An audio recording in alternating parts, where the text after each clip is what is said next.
the three of us have all had tenured travel hockey careers, and I just have to ask, do you think that your youth hockey teams could run a better power play than the Sabres? Yeah, I think I can run. I don't know. You're being too nice, JP. Obviously, we could. This is Yeah. pathetic. It's beyond pathetic what the Sabres are doing. That 5-on-3 that they had the last night, never seen that formation in my entire life. Definitely not.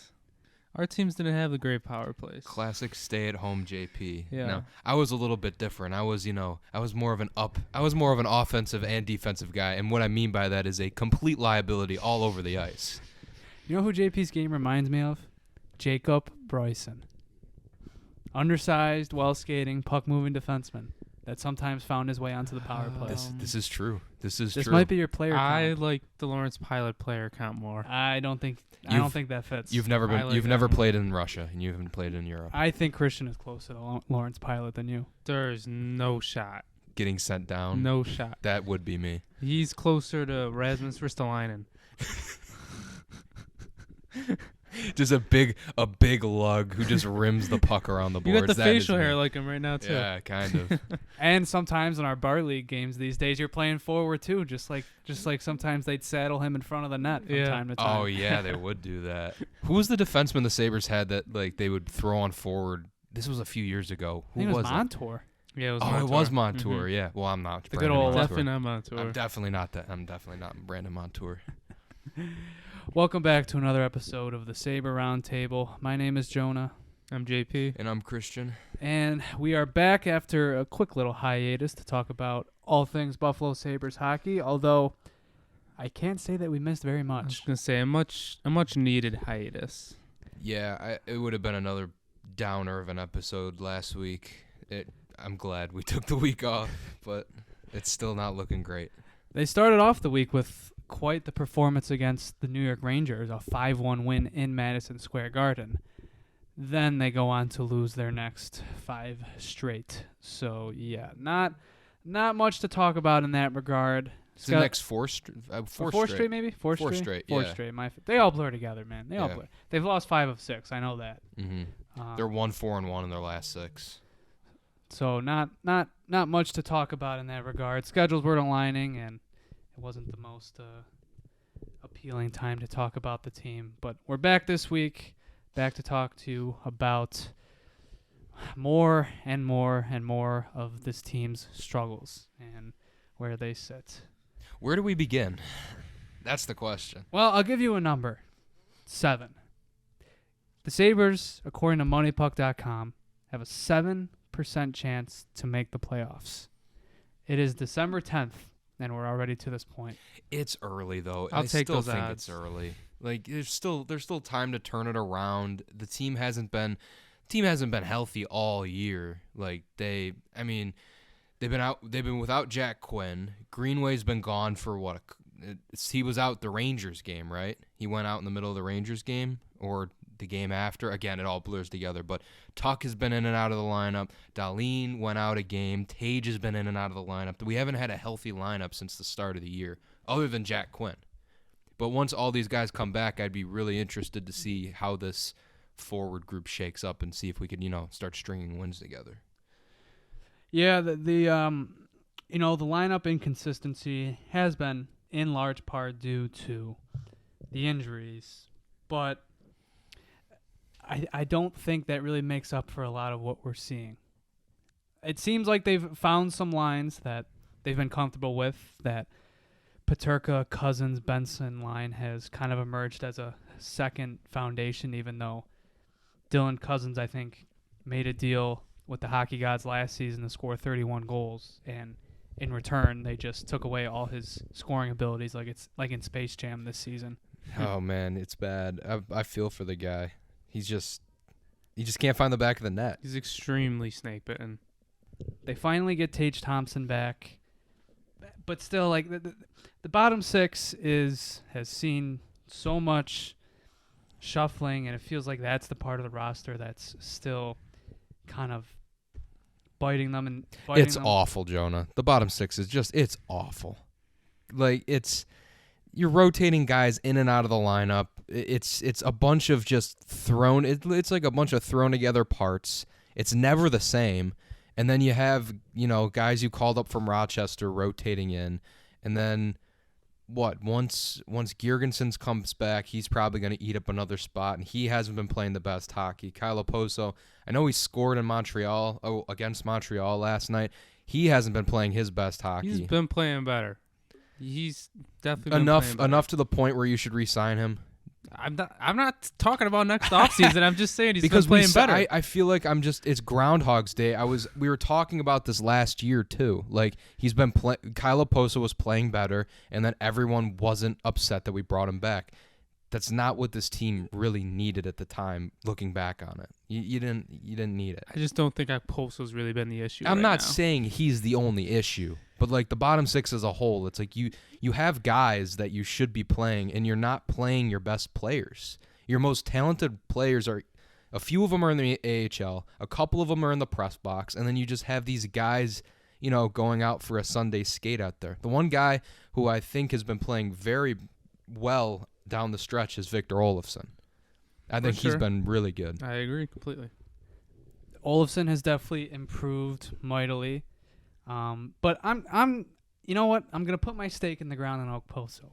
I am sick and I am tired of people pointing the finger at him when it comes to their woes. I'm over him, man.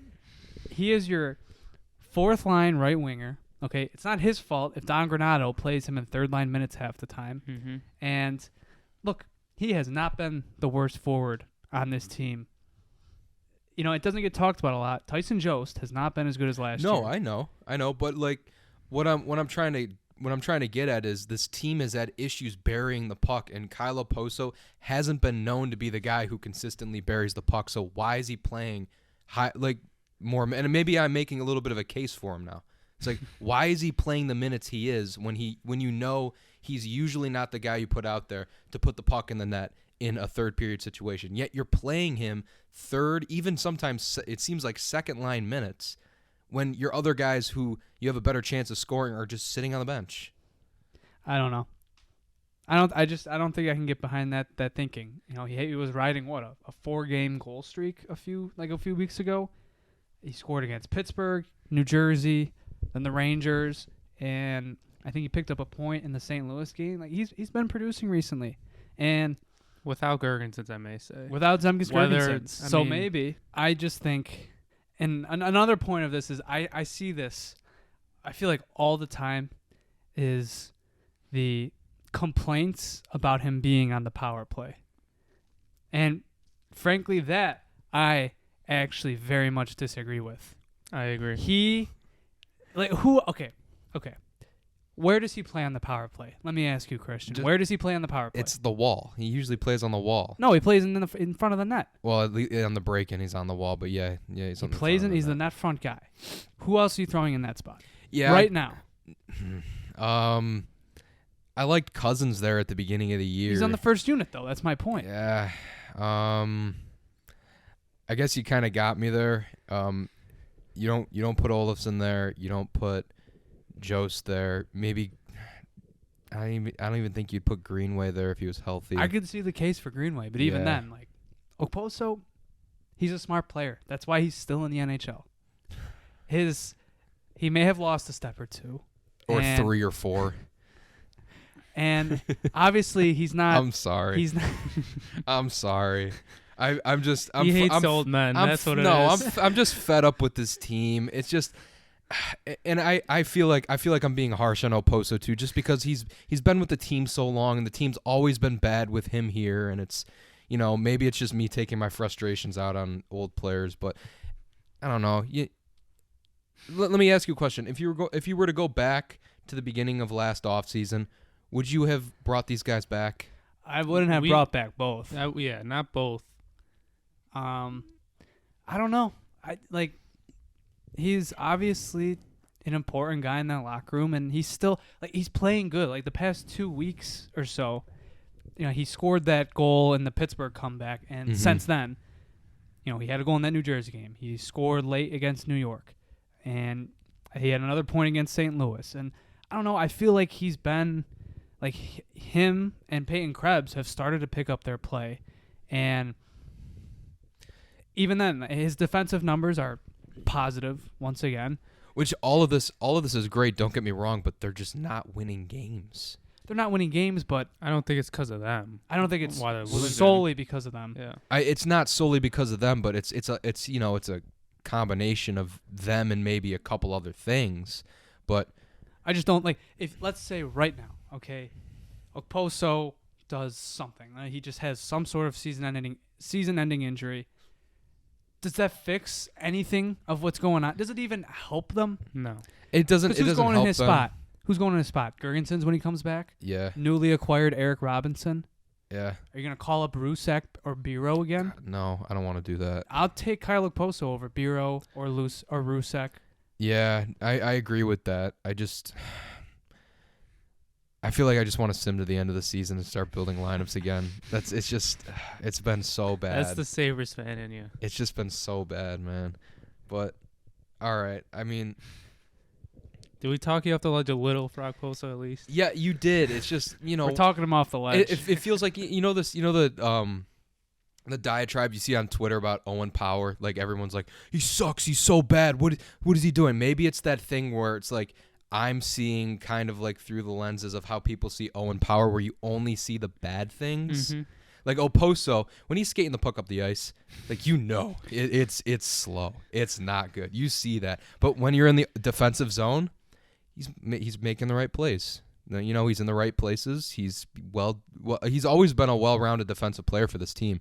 The offense has obviously been hot and cold, but again, maybe it's just one of those things where it's like you only see some of the bad things out of him. But yeah, I guess a little bit. It's just at the end of the year, I'm still holding firm on my stance that Jost, Girgensons, I guess now Robinson and Okposo, it's just you gotta cut ties. You already seen enough of Robinson? He's not a guy you bring back. You traded for him for a 7th rounder. What, are you gonna log jam the lineup again? Well, let's get into that. Okay, so this team is spiraling out of control. They lose those 4 straight games. Playoff hopes are dwindling.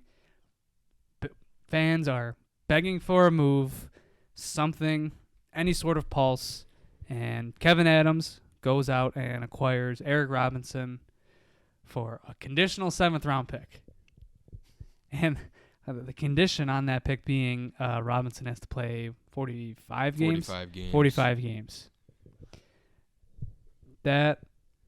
So that's Kevin Adams, I guess, reaction to his team spiraling out of control. If it gets ugly down the stretch, he's sitting. We're not losing that 7th round pick. They're gonna throw him in the press box, and Adams is gonna be like, "It's like I had to do it. I had to save the 7th round pick." And that's what good GMs do. For all intents and purposes, Eric Robinson, from what we know, is someone who has had his ups and downs in Columbus. He was very good in the COVID season back in 2020, 2021. And since then, has kind of struggled in terms of following that season up. But even if you look at his stats, last year he had 12 goals, 12 assists for the Blue Jackets. It's not a bad production line. And he's one of the fastest skaters in the NHL. And he's a contributor on the PK. So, if you ask me, seems to me like a replacement for Zemgus Girgensons. Yeah, you can make that argument, but it's like I feel like I want someone better than Zemgus Girgensons on this roster next year. It's like we get into these scenarios where we bring in guys that obviously they're done with their current team they're on. We bring them in, they play well or okay, and we re-sign them. But it's like I feel like we're just spinning our tires. It's like I don't want a Girgensons replacement. I don't want a Jost replacement. I don't want an Okposo replacement. I want someone who is going to outperform them in what their role is going to be for the roster. Because you keep cycling these guys in as replacements, you just get more and more of these mid guys. And I feel like that's what's burned this team in the past a little bit too. We bring in these guys, we overvalue them. They're not as good as they are. And then we're stuck with them because I feel like either one, the team wants to try and save them, Or 2, maybe the management is too stubborn to look them like, they're too stubborn to look to say, hey, they made a mistake, and then they keep them around. So I've set my expectations higher for the front office next off season. Let's just say that. Like I want guys. I want dare I say I want them to go out and Yzer plan a little bit. Just sign some free agents here. Yzer plan, please. Not the move. I think if you look at the Eric Robinson trade in a vacuum, it is a fine. Yeah, it's fine.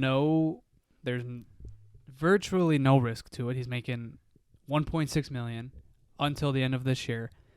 And if it goes great, sweet, you might have somebody in the bottom 6 that can be a body for you. And if it goes bad, you can cut ties immediately. But it's no secret that this team is now 11-14-3. Their playoff chances are dwindling.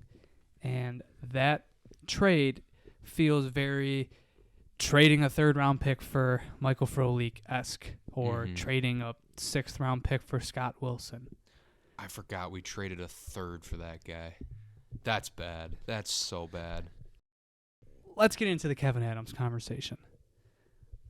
So here we are, 28 games into this season. Like we said, 11-14-3. They're second last in the Eastern Conference by points percentage. This is about as bad as you could have imagined this season to have gotten by this point. And we've had our qualms about Granato and his decision-making and the god-awful power play. But the conversation we really haven't had yet is this roster just might not be good enough. Or at the very least, it's not good enough with the injuries that they're suffering.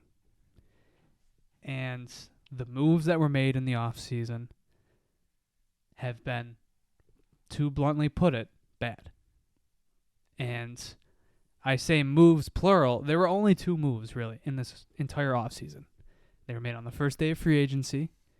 Adams signs Eric Johnson to a 1-year, $3.25 million contract. And then he signs Connor Clifton to a 3-year deal worth $10 million. And that was his offseason. That was it. He was done within the first 20 minutes of free agency. Packed it in. Sure, he still did big things. Okay, he signed Rasmus Dahlin. He signed Owen Power. You locked up the core.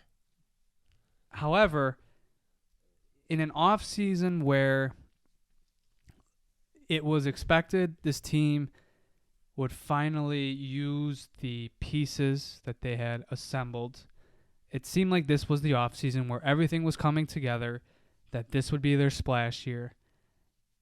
And it just wasn't that.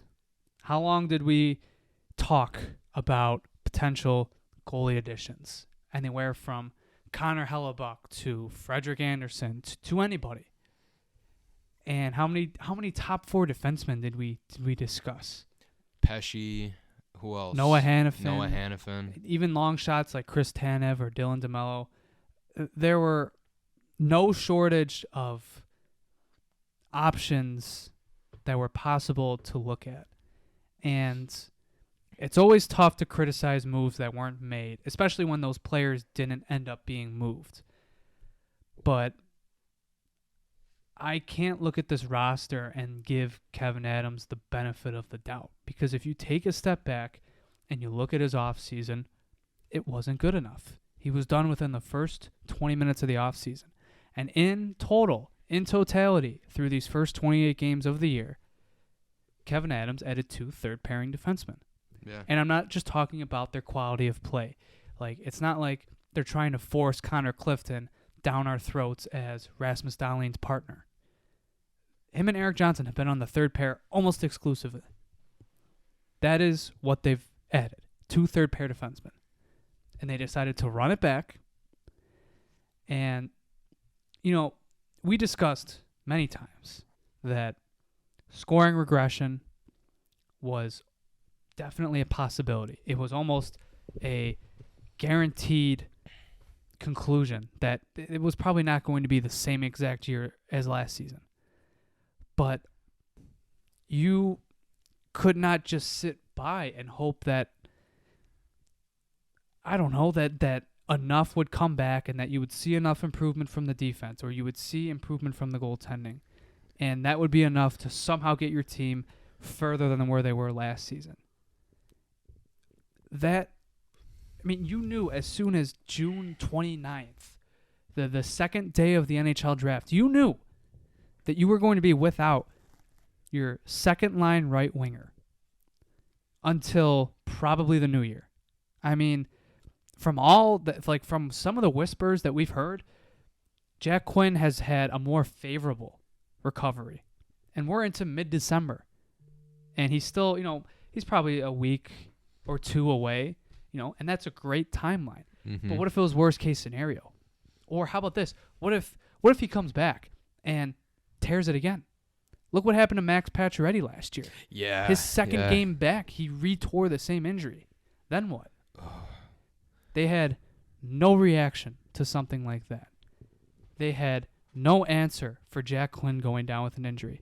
It seemed like their only bet was trying to sign Patrick Kane, another injury-riddled player. Thank God for Zach Benson. If Zach Benson Dude. isn't, seriously, if Vancouver or someone takes him a pick before and the Sabres end up with, I don't know, insert generic prospect. If they take Oliver Moore or someone.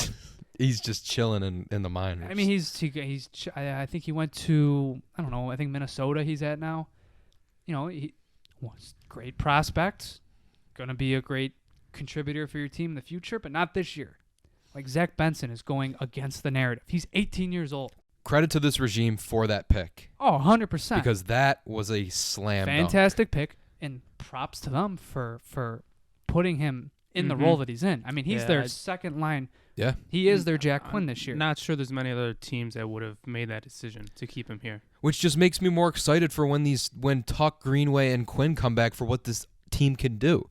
I hope they could turn it around, but, I mean, I don't know. But they had no reaction. They did not. Like, there was built-in scoring regression from the start. You could see it. You could see it coming. I mean, yeah. Look at what J.J. Peterka is doing this year. Tearing it up. He has been fantastic. He leads their team in goals. I mean, I think we'll get to power play discussion. He's not even on their top power play unit. He's leading this team in goals. He's tied with Jeff Skinner. Head over to bst.com, folks, and read our season predictions because I think all three of us picked J.J. Peterka as breakout player of the year.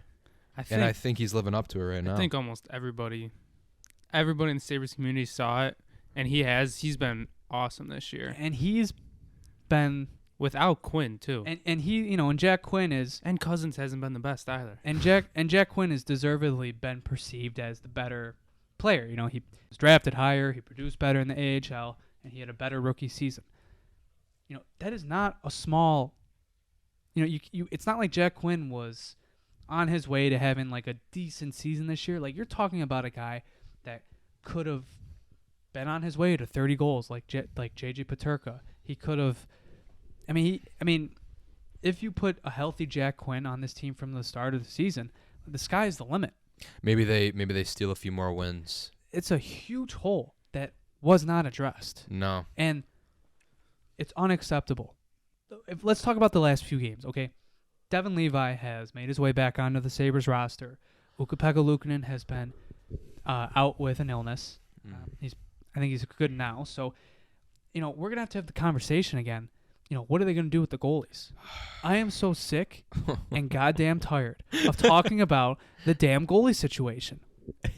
Dude, we have two backup goalies in an AHL in a prospect, not an AHL, a prospect. That's what we have right now. This is what this goaltending is. Two backup goalies. I'm not even saying 1A, 1B anymore. These are B.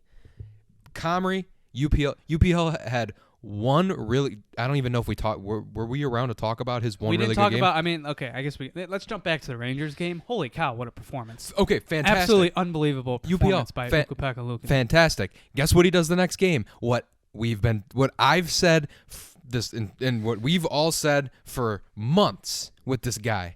He's hot and cold, and he cannot string wins together. He can't consistently be this team's number one goaltender because he just lays egg after egg after egg. And at this point in time, I'm sick and tired of it. Eric Comrie, he's just a backup. That's all he is. That's all he'll ever be. We have 2 backups, and then we're riding Devin Levi, who is extremely raw right now, and should not be thrown into this situation at all because this could be really bad for his development. They should have gotten a goalie in the offseason. They should have bolstered the forward group with a few more forwards. And the defense, I guess they did their job kind of on defense, but it wasn't good enough. And if you look, we were kind of blinded at the end of last year because we missed the playoffs by 1 point. And we thought if we ran it back with the same core, you got to improve, right? So we have to make the playoffs. I'm a victim of that. I was blinded by that because when they signed their 2 defensemen in the offseason and I knew we were having the same guys come back, I was like, great, this is going to be great. This is going to be like last season. They're going to go on scoring benders. It's going to be crazy every night. They're going to put the puck in the net constantly, even with Jack Quinn out. And that's just not what they did because these other teams, they watch tape, they watch film. The opening night and the Islanders game right after that, they knew what they were going up against. They ran the trap on us. They ran the 1-3-1, and they completely shut us down. And right from that jump, I knew that we were already behind.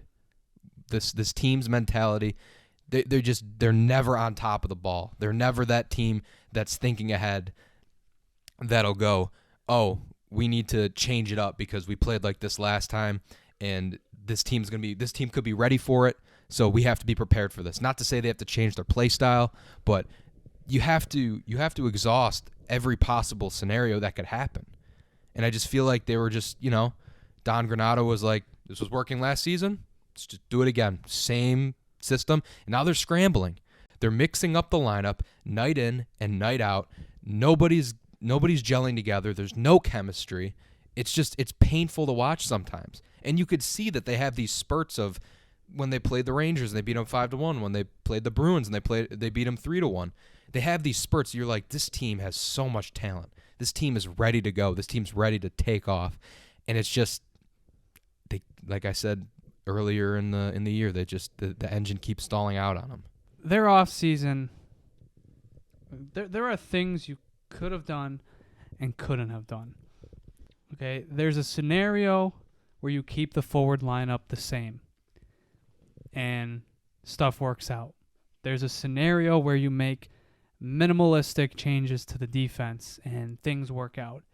There are scenarios where you keep the goaltending sort of the same and things work out. They don't go together. You can't keep the forward lineup the same, make minimalistic changes to the defense, and not change the goaltending at all, and expect things to go smoothly. You had 4 months to prepare for missing one of your best forwards. You had months to figure out something with the goaltending, anything, any sort of move. They did nothing. And you had so many other options at defense other than the options they chose. And here we are.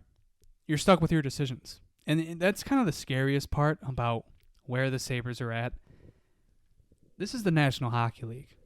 Big sweeping changes do not come in December. They don't come in January. Maybe you see a little bit in February at the trade deadline. They don't happen mid-season. The mistakes for this team were made months ago. And they are forced to work with what they have. Don Granato has not had a perfect season by any means. But the toys he's been given to play with are all that he's getting. And to a degree, I can't fault him for having to deal with, huge scoring regression. I can't fault him for having to deal with who his starting goaltender is going to be. I can't fault him for, the defense I can fault him for because there's a lot to unpack there. You sure you can't fault him for the scoring regression? Do you think he's getting the best out of his players right now? I can't say I think he's getting the best out of these players, but to a degree, it's like, We were just talking about how he changed up the system. It's more defense oriented, and I mean, I Yeah. think I would disagree because I think recently well, it's yes, opened up. okay, It's been recently it opened up has for like opened up. 2 weeks now. Like that the- Pittsburgh game onwards, they are the Buffalo Yes, Sabres. but the first 20 games was not our game, yes. and that he was not using our guys. But properly. there was They even the first 20 games, they were still around. Like now they're sub 500. Well, They've yeah. lost 4 straight. I mean, they've They're committed. desperation They've mode right committed now. to the old system. Now it's just they're just not good enough right now. Well, I think it goes back to the first 2 games they played this season. They got checked by both of these teams. They ran the offense we saw last season, both of those games, and in both of those games, the Islanders and the Rangers, they were ready for it. And then I think they went into the locker room after that Islanders game. They're like, "Oh no, like this is going to be more of what we see now. We got to find a way around this." And I think he changed it up a little bit. That Rangers game, okay, they went 5-1. We see the old Sabres come out, and since then we've seen that same team. I mean, yeah, they've had bad performances, but it's not like, they're running a completely different system, it seems. They were 10-2 after that Rangers game. They were a 500 hockey team. And just over a week later, or 2 weeks later, they're 3 games under 500. They're worse off than when they were at the time. I can't 100% fault Don Granato for all of that. I just think I don't know if this roster is good enough, and that's the scariest part. I'm not saying I know it's not good enough. I'm saying I don't know if it's good enough or not. It's tough because right now, if we face a top 5 team in the league, we're right. I mean, we just beat the Rangers. We beat the Bruins. Okay, we're beating the really good teams. It shows that our team can put up the performances to keep up with some of the top teams in the league. But then we go out and lay an egg against all the other bad teams. So it's like, I don't know if it's that the roster isn't good enough. It's just we can't string together any consistency. Like, how do we play up to competition and then play down to competition every single game?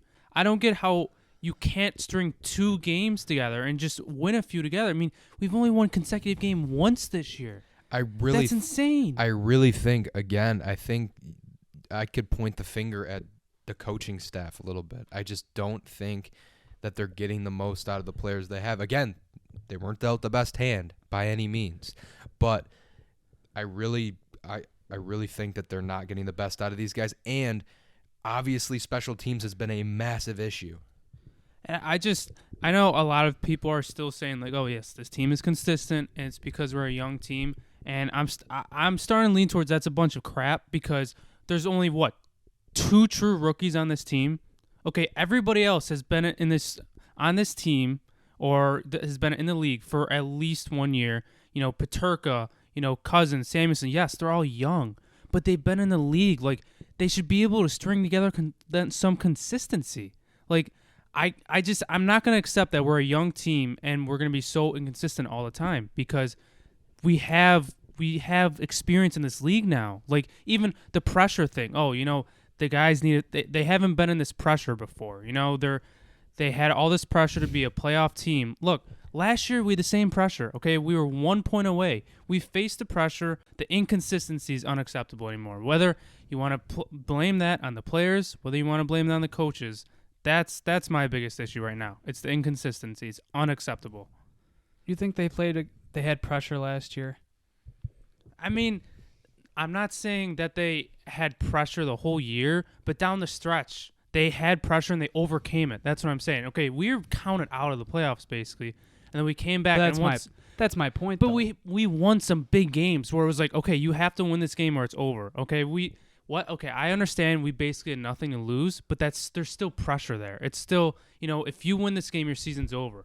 We had some sort of pressure. You still have that heat on your neck. I think there's a difference between pressure and pre-existing expectations. At the beginning of the last year, there was no expectations with this team. It was just like, let's see what happens, and that's what happened. The pressure was on at the end of the season. Now that pressure builds into expectations, and that's what we were getting at the beginning of the year. So now, JP, I do agree with you that the inconsistency is inexcusable. And yeah, like these guys are still really young, but it's how much longer are we going to use that excuse for this team? Because there's going to come a time where, we're just going to be like, are we just going to say we're young for the next 4 seasons until all these guys are in their mid to late 20s? And like I said, there's only 2 true rookies. Benson has been one of our best players the entire year, and Levi, who is, he's been inconsistent. He's a goaltender. I mean, they're voodoo, so I don't know. Ryan Johnson, too, but he's also 23? Yeah, that's true. I didn't think about him, but he's been in and out of the lineup recently, and whether that's deserved or not. It's not deserved. But I don't know. It's just, could we just string together a few good games? Now, it does sound like I couldn't watch the game last night, but it sounds like we played good last night, so we strung together 2 good performances. But I'm not going to count the Sabres out yet. There's still still 52 games left to play. I mean, we could still go on a run. Like I'm not going to count them out. We have to string together some good performances, some good wins, and I don't know. It just seems like this team keeps getting passed up by other rebuilding teams. Just like look at the Coyotes right now. They're out there manhandling the top of the West. It's just like they're young. They're young. They're just like the Sabres. Why aren't we like that? I don't know. But we've already discussed all those pre-existing, conditions that we were talking about. But it's frustrating. It's extremely frustrating to watch night in and night out. You just don't know what you get with this team. I think when you step back and you look at this season, it how did we get here? Like, I know we just talked for the last 20 minutes about how we got here, but it is so incredibly frustrating that we have gotten to this point. Once again, we are in year 12, going on 13 of having to go through this same song and dance. The amount of times I've seen over the years where they're losing games in bad fashion and they're however many games under 500, and I hop on Twitter and I see the draft simulators, I see prospects on my timeline. I am so sick and tired of seeing that every damn year, and there's nothing I can do about it. Like I said, the mistakes were made months ago, and the only thing you can do by this point is hope to God that when Alex Tuch comes back, when Jordan Greenway comes back, and when Jack Quinn comes back, that somehow they're able to just go on a run. They have to play at essentially a 105-point pace to get to the playoffs at this point in time. They have to collect the remaining 65-70% of their points left in the season. That is a tall task for a team that has won consecutive games once this entire season. It is so frustrating that we are here once again, and there's no pressure this time on anybody. Adams isn't going anywhere. Granato isn't going anywhere. There's no players are on the trade block. Nothing. There is no downside about this year ending badly because they can fall back on the injury excuses. They can fall back on, okay, it was just a regression year. Now we can reevaluate and see where we go from here. Honestly, there is no pressure on them. I hate to say it. There's no pressure. The fan base is sick of it. The fan base is beyond sick of it. Like no pressure? No, there's pressure from the fans. There's been pressure from the fans for years. And there always will be, because we don't deserve this as fans. Before the Pagulas took ownership of this team, the Sabres made the playoffs 29 out of 40 years. We're going on year 13. This drought is about to become a teenager. When do we get to the point where we just start talking? Like, you never know. When do we get to the point where we start talking about like breaking the Bills drought at this point? It seems like it's endless at this point. It's just never going to end. Is this team ever? It's not even that hard to make the playoffs in the NHL. You just got to be better than half the teams. The Philadelphia Flyers are in second place in the Metro. Everybody was pegging them for a last place finish. They didn't make any changes. No. God. That's just classic John Tortorella hockey. Maybe the old folks were right. Maybe that's who we should have hired. Yeah, we should throw all these analytics No. out. Oh, man. Can we get to the fun stuff? There's Can we no talk about the power play There's now? no fun stuff ever. That's enough out of you. You've hit your word limit. It's starting to get inconceivable to me on how bad this power play is with the talent we have. It's just, I genuinely feel like I could coach this power play better than it's being coached right now. It is the most stationary, station to station. They don't move. There's no creativity. It is unbelievable how bad our power play is. It can't just be set up Tage for one timer all the time. It is. It's not even that. It's When's not the last even time that. he's attempted one? Yeah. They have a 5-on-3. I don't even think they looked for it. I don't even understand what they're trying to do half the time. Like, every time they try and take a shot, oh, there's someone in lane. It's because you're not freaking moving around. They stay in the same spot the entire time. The only one who moves is Jeff Skinner if he's going in the wrong spot. I mean, the whole preseason, Zach Benson was on power play 1, and our power play looked good. Yet, once the season starts, let's take him off and completely change it up. It makes no sense. And I know, like, okay, I want Matt Ellis gone. Like, I know he's the power play coach, and clearly it's not working. Okay, something needs to change. Something needs to change on this team, and if it has to start with an assistant coach, fine. But I will say the people that are saying, oh, Matt Ellis, he can't coach power play because he wasn't the best NHL player, that there's absolutely no correlation. All right, Wayne Gretzky is the greatest player of all time. He was a bad coach. Okay, it doesn't matter how you were as a player. It's just the fact that his system is not working. Okay, our power play is not good. No matter who it's coached by, it's not good, and it needs to be changed. That if you want to, we've pointed to so many things on why this year's going bad. If our power play was average, we'd have probably 3 or 4 more wins, and we'd be in a completely different spot right now. If we scored 1 goal last night in the power play, we would have won, and it would be a completely different tone. We played 2 good games in a row. If we just had literally like 5 more power play goals this year, we would probably be closer to 500. The Sabres. That's the biggest. I know inconsistency's been awful, but the power play is it's not even fun to watch. Like, we get a power play, I'm like, this is actually worse for our team. The Sabres last night against the Canadiens spent a sixth of the game on the power play. Spent 11 minutes. More than a sixth of the game on the 11 power minutes. play. And they could not put the puck in the net once. And part of that, And what? 2 5-on-3s. Was it 2 5-on-3s? Right? It was one. No, it was 1 5-on-3. There was a 4-on-3, a 5-on-3, and then a bunch of 5-on-4s. But they were on 5-on-3 for I think a minute and just shy of a minute and a half. They couldn't.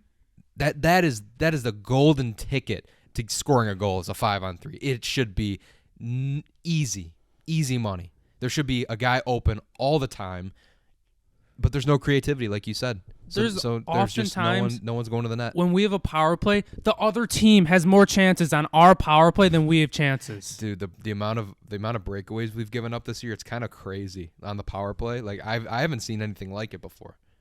There's always a guy just getting behind us. Like, how does that happen? Was Matt Ellis around with Kruger? No clue. No, because it was the other guy that we had a bad Steve power Smith. play. It was Steve Smith. Yeah, and we didn't. I don't know. The guy who put his puck, the guy who put the puck in the net in his own goal in the Stanley Cup final. That was our assistant coach. Again, no correlation to players becoming coaches, but still, it's kind of funny. I don't like using buzzwords a lot. I really don't. But accountability, there has to be some here. I've hated seeing online people that have, some fans that have seen the Rangers' success and pointed to Mike Pekka being on that bench and being up in arms that we let him leave the organization. And I don't like that because I know the reasons they miss him. Okay. He was a former player here. He played a tough-nosed, gritty style, and they think that he could have brought that to this team. I don't care about that. But he ran the power play in Rochester, and their power play was good. That he could have brought to this team. And that is what I'm upset about him leaving. And I'm not upset about anything else. Okay, people that would have wanted him as head coach or even just assistant coach, guys, he's just Don Granato. He was responsible for Quinn's development, Paterka's development, Samuelson's development. He was responsible for development. That's what he did. That is Don Granato in the AHL. How is hiring alumni gone for us in the past? Let's ask that. Look at who he's alongside on the bench. Phil Housley's on that coaching staff. Why don't we hire him? Actually, yes, I didn't even know that. Yeah, That's he's funny. on that staff. Oh my God. Yeah, I don't believe in any of that nonsense that Michael Pekka would have turned this team around if he was given head coach. I think we're kind of coming to the point where Don Granato has gotten the most that he can out of these guys, and you just gotta jump. You gotta bring in another guy. I'm not there yet. It's approaching quick. Well, I think we've seen him get more out of them. Like they were 1 point out of the playoffs last year. He can do better than this. It's not like they had an 80-point season last year, and we're seeing stuff being recycled. My point is more so, I think we see the end of the tunnel. Okay, from the moment Granato was brought in, if you had gone back in time and asked yourself, do you think he's the guy to lead them to the Stanley Cup? No. He probably isn't that guy. But that day shouldn't be here so soon that he should have reached his expiration date. It is not this hard to make the playoffs. It's not this hard. It's been done by worse coaches. I don't think Don Granato's in the bottom 10 of NHL coaches. He should be doing more with this roster. But at the same time, this roster might just stink. He should be, but can he? And this roster does stink. This team stinks. I don't know if I agree with that. The roster does stink. That's all I'm saying. Injuries have hurt us. We have a good top 6 right now. If we didn't have injuries, we probably have a good top 9. We have a good top 4 defense. Do we? I don't even know if we do. With the cycling guys in and out, we don't know. Top I'm 2 being players. blunt. You know what? I have probably never had like a ranting podcast episode on here. I think I might just go into it. Okay, Rasmus Dahlin has not been Rasmus Dahlin this year. He's producing. He's been better as of late. He is not Rasmus Dahlin from last year. Okay, I'll defend one guy. Well, actually, I'll defend 2 guys. Okay, Owen Power has been very good. He was much better at the start of the season. Okay, the people that are ragging on him now, I don't think he's been that good as of late. He's still been their best defenseman overall. Henry Okiharu has probably been their most consistent guy. Mm-hmm. But Mateus Samuelsson, I'll defend him. I don't think there's some serious hate towards him. I don't think he's some bottom pairing defenseman. He's gotten good defensive results, but he's not good enough right now. He's not played up to what he can be. Okay, Eric Johnson, obviously, and Connor Clifton, not so, Eric Johnson has been very below average, and Connor Clifton has been awful for the entire season except for these 2 games. He's not played up to what he was brought in to do. And if we go over to the forward group, Tage Thompson has not been Tage Thompson, even when he was healthy at the start of this season. Okay? Has he been bad? No. But has he been the Tage Thompson of last year? Obviously not. Dylan Cousins, I love the guy, and he's played some very good games these past 2 weeks. He has not been Dylan Cousins. I didn't need him to have another 30-goal, 75-point season or so, but I need more than this. This team is dying for secondary scoring, and he's supposed to be the pillar of secondary scoring. He is your second-line center. He is the one that's supposed to be driving offense on that second line, and like JP said, he's probably the worst player on that line right now. He's getting outplayed by a 22-year-old and an 18-year-old. I love the guy to death, and I'm not saying that he's suddenly a bad player. He's just not having a good season. But we're 28 games in. I need to see more. I do. But then, you're saying that, and I agree with all you're saying, but can you blame that on Kevin Adams? No, I can't.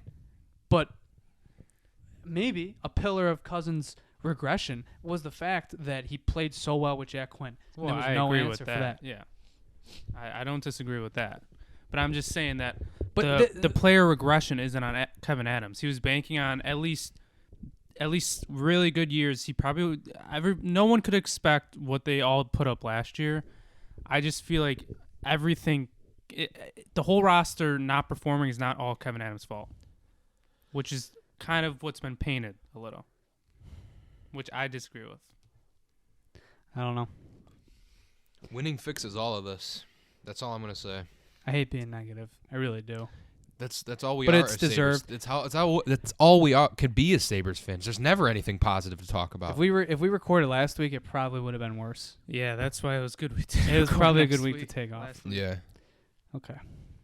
Well, why don't we try to put some sort of positive spin on this? There's two ways to look at the last 2 weeks. Okay, they've either lost 6 of 7, or they've collected 3 of their last 4 points. Well, let's look at the latter scenario. Mm-hmm.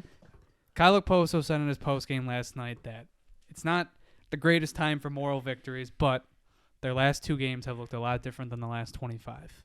And I do think there is some merit to that. Mm-hmm. They kicked Boston's ass, and Montreal, they put up 49 shots. And if they had a half-decent power play, they probably would have won going away. If there's some sort of positive trend here, if they can keep that going, it needs to happen now. It needs to happen now, and there's really not a lot of room for error anymore. Nope. But here is the positive spin on what could be happening the next few weeks. Alex Tuch and Jordan Greenway should be back. I think they said they might have him back by the end of this road trip on the West Coast, so that could be by the end of the week.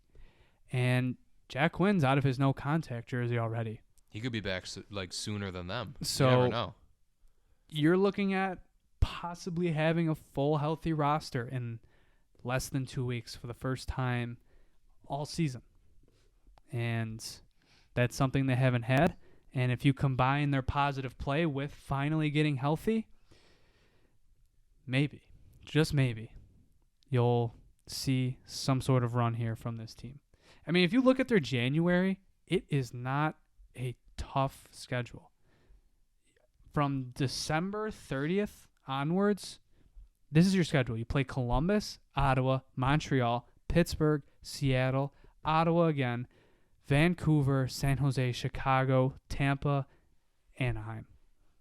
That is, if you are healthy by the start of January and you've somehow been able to collect some wins here, if you can get to 500 by the new year, there might be something here. There might be hope. It's faint. The playoff odds are not pretty. But if you just put those in the back burner for a little bit and just try to ride the wave of night-to-night hockey, maybe, just maybe, they can put something together here. I don't know. Just win. Just win. Al Davis, just win. I don't care anymore. Can you just start stringing some wins together? Like, could any Buffalo team just string some wins together for me, please? For all of us? I'd appreciate that. And that's all I'm going to say. All right. I think that might be it. I think we've gone on long enough. I don't like doing these negative episodes, I gotta say. Me neither. I don't like being negative about this team. But it was time to face the music a bit. I think it's the first time we've really addressed Adams. I think coming into this season, I think nobody would have graded his offseason as being higher than a B-. And right now, I mean, geez, I think you're grading it as low as an F. I mean, not a lot, like zero change, and your 2 moves have been as bad as they could have conceivably been. And you thought he could fix it. I mean, it's not obviously like desperation heave, but bringing in Robinson. That's like I saw Joe Marino of Guarding Buffalo. He said this is like he called it the night before. He said there's coming. What does he say? He goes, I bet you tomorrow is where the Sabres pull out their their Scott Wilson trade to show that the front office has a pulse. And that's what happened. The next day they went out and they traded a conditional 7th for a bottom 6 guy. I don't know. Just win, please. Thank you. Good night. Okay, so looking ahead here, the Sabres they have Arizona at home tomorrow night, or maybe tonight, depending on when you're listening to this, on the December the 11th. Then they head out west. Maybe, just maybe, what the Sabres need to finish this season is some nice Sabres after dark. So That's true. they have Arizona at home on Monday. They're at Colorado on Wednesday, at Vegas on Friday, and at Arizona again on Saturday. So we will presumably talk to you guys after this road trip and gear up for the last little stretch of December. Let's win 3 of 4. 3 of 4. Let's win 2 in a row. My God. Let's win all of them. Let's win all of them. Let's just get a win, please. I can't. Tune in Monday night to see if the Sabres do the impossible, win a hockey game. I can't wait till someone kind of goes back and rewatches some of these episodes and they watch this and I'm just like, let's win 4 in a row, and then they just flip to the next episode. So we're 0-4 in the last 4 games. Yep. Season's over. No, let's win some games. You know what? I'm not even gonna set the standard. I'm just going to say, let's just play good hockey, okay? Let's just play good hockey consistently. We've hit that point in the season. Okay, because let's go out and have fun, guys. half the games this year we have not played good. Let's just play some good hockey. Let's go out there. Let's have a good time. Got some orange slices waiting for you in the locker room after the game. All right, let's go. Okay, with that, if you want to follow us on Twitter, follow us at the Sabre Report. Follow us on Instagram at the Sabre Report. Get updates for the pod at Sabre Report Pod. Subscribe to us on YouTube. Follow us on TikTok. And be sure to listen to our fellows over at BST Pod. Bills with the big win. Bills with the big win. They save us from a lose Buffalo weekend. Yikes. Yeah. Tough start to the year for the Bandits. Oh, yeah. Yeah, but Saturday night, home opener. They were raising the banner. Should be a fun night. First time a banner's going up in the rafters since 2010. Hey, you know what? Everybody take advantage of this. That's not not retiring a player. Exactly. If who knows? It may very well be the only banner we see in a very long time, or ever, with how Buffalo Sports are going. Jesus. Well, on that somber note, we will see you guys next time. Feel free to leave a review. Thanks for listening, and take care. Go Sabres. Go Sabres. Go Sabres.